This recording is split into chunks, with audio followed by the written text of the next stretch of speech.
أعوذ بالله من الشيطان الرجيم. بسم الله الرحمن الرحيم.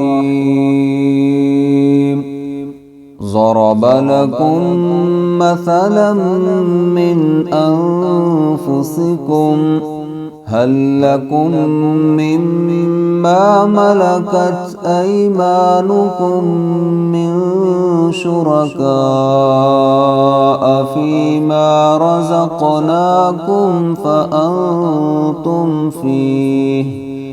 فأنتم فيه سواء تخافونهم كخيفتكم أنفسكم كذلك نفصل الآيات لقوم يعقلون.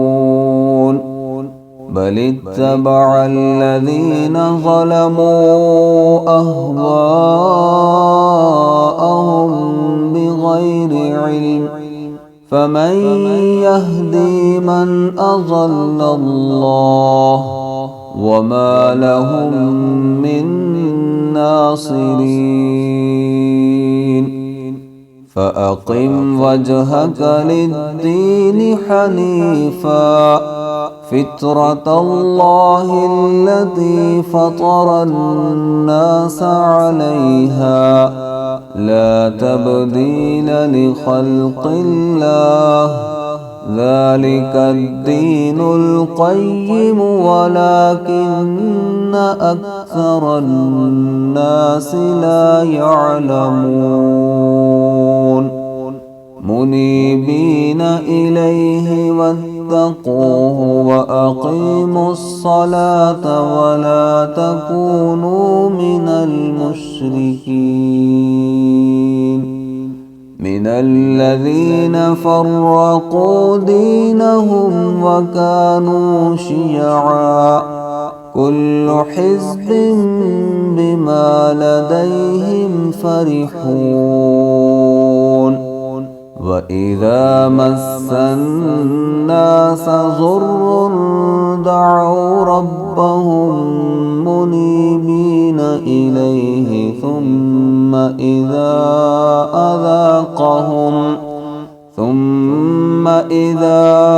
أذاقهم منه رحمة إذا فريق منهم بربهم يشركون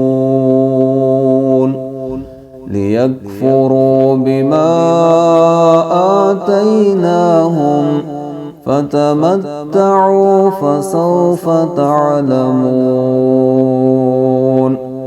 أم أنزلنا عليهم سلطانا فهو يتكلم بما كانوا به يشركون. وإذا أذقنا الناس رحمة فرحوا بها وإن تصبهم سيئة بما قدمت أيديهم إذا هم يقنطون. أولم يروا أن الله يبسط الرزق لمن يشاء ويقدر إن في ذلك لآيات لقوم يؤمنون. فآت ذا القربى حقه والمسكين وابن السبيل ذلك خير للذين يريدون وجه الله وأولئك هم المفلحون. وما آتيتم من ربا ليربو في أموال الناس فلا يربو عند الله وما آتيتم من زكاة تريدون وجه الله فأولئك هم المضعفون الله الذي خلقكم ثم رزقكم ثم يميتكم ثم يحييكم هل من شركائكم